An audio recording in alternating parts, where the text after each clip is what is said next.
Hello everybody, it's Jason McDonald, Senior Trading Mentor at ITPM. Welcome to another edition of the ITPM Flash. I'd like to talk today about PGMs, Platinum Group Metals. In short, I'm bullish. PGMs consist of 6 elements: platinum, palladium, rhodium, ruthenium, iridium, and osmium. These metals are highly valued for their unique physical and chemical properties. They are essential and key to various industrial applications. But today, I'm only going to talk to you about platinum. Here's a 12-month chart of platinum. As you can see, it's recently, since the beginning of May, started to break out. And here's a 10-year chart of the platinum spot price. And here's a very long-term chart over 20 years showing you exactly where we've come from and where we are now.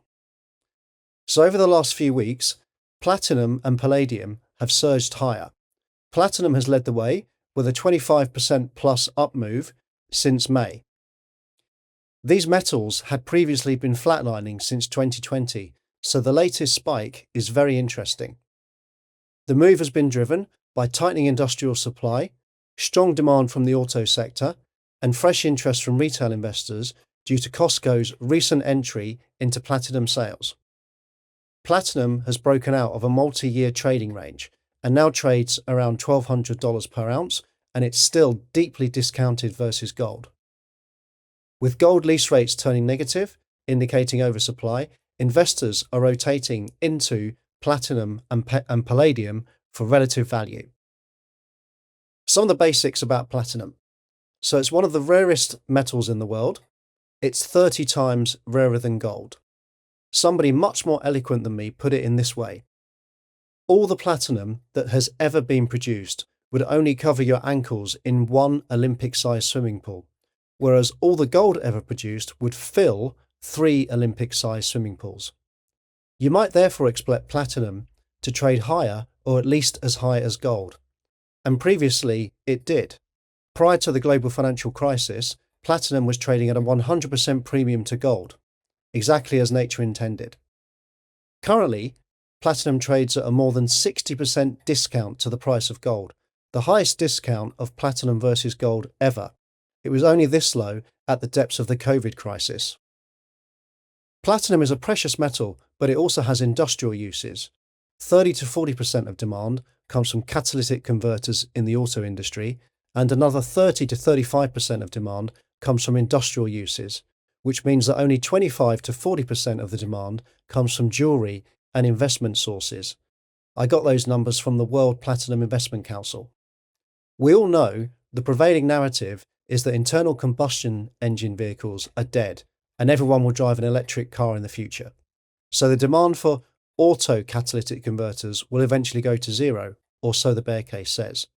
The reality is that hybrid cars have a higher PGM loading than internal combustion engine vehicles. The bear case for PGMs assumes that the world will move to EVs and that ICE vehicles will eventually become extinct. The reality is that hybrid vehicles actually use more PGMs than ICE vehicles. Furthermore, hybrid sales are outperforming EVs in key markets like Europe. Up until March 2025, battery electric vehicles accounted for 15% of total EU market share, signifying an increase from the low baseline of 12% in Q1 2024. However, hybrid electric vehicles have surged, capturing 35.5% of the market and remaining the preferred choice among EU consumers.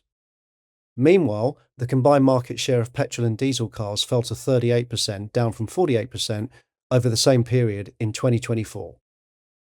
As you can see from this pie chart, hybrid electric vehicles are clearly winning at the moment in terms of European new car registrations. This pie chart is from the European Automobile Manufacturers Association, known as the ACEA. And as you can see very clearly, HEV, hybrid electric, is leading the way, hence greater demand for PGMs. On the supply side, platinum supply has been flat for the last 10 years. There has been zero supply growth over the last decade. and there will not be any new supply for the foreseeable future.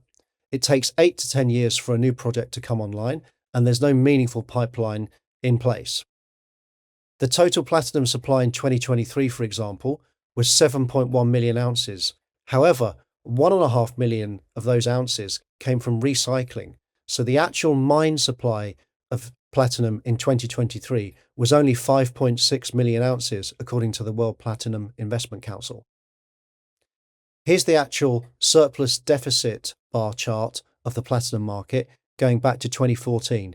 As you can see, we've been in significant supply deficit in the platinum market for the last 3 years. The platinum market is in deficit, and it's expected to remain so for the foreseeable future. With no new supply coming, it's been a matter of when, not if, the platinum price would adjust. Perhaps that time has now come, as it seems to be breaking out. So how should we play it? Here's a 1-year chart of a stock called Valterra Platinum, previously known as Anglo-American Platinum. The primary listing is in Johannesburg, but they're also listed as ADSs in the US. As you can see, the price has recently started to break out. Here's a 5-year chart to give you some context of where Valterra Platinum has previously traded in the last 5 years. So ticker in the US, ANGPY, previously known as Anglo-American Platinum, primarily listed in Johannesburg, is the largest producer in the world of PGMs. As I say, the company has now been renamed Valterra since it spun off from Anglo-American. It's the world's largest producer. It's got a $12 billion market cap with $1 billion of net cash and makes an EBITDA of about $1.3 billion. And that's whilst PGM prices have still been largely depressed. In 2021, when the company made its peak EBITDA, it made $7.3 billion. We probably won't get there again, but it gives you an idea of the massive decline in profitability from the peak levels. Here's a 1-year chart of a company called Impala Platinum, again, primarily listed in Johannesburg, however, also trading in the US. Here's the 5-year chart, again for context. And here's the PPLT ETF, which is a platinum physical ETF. This is a 1-year chart, and as you can see again, that's breaking out as well. And here's a chart that I got that goes back as far as I can possibly get, which is a 15-year chart of the same ETF, and you can see where it came from in around about 2010, 2011. Impala Platinum Holdings, ticker in the US, IMPUY, is headquartered in South Africa. As I said, primary listing is in Joburg, and it's traded OTC in the US. They mine and refine PGMs in South Africa, Zimbabwe, and Canada. The company's got a $7.6 billion market cap with $360 million of net cash, forecast EBITDA of $700 million to the year ending June 2025. So that's including depressed prices. And the forecast EBITDA for the year about to begin in July 2025 is for obviously an enormous increase in that EBITDA. And again, at peak prices in 2021, the company generated $3.7 billion of adjusted EBITDA and free cash flow of $2.4 billion, reaching an enterprise value double what it is today of over $15 billion. And as I said, lastly, the other way to play platinum is through the PPLT, the Physical Platinum Shares ETF. Now, both Impala and Valterra don't have options chains in the US. So unfortunately, you can only play them through the underlying, through their US listings.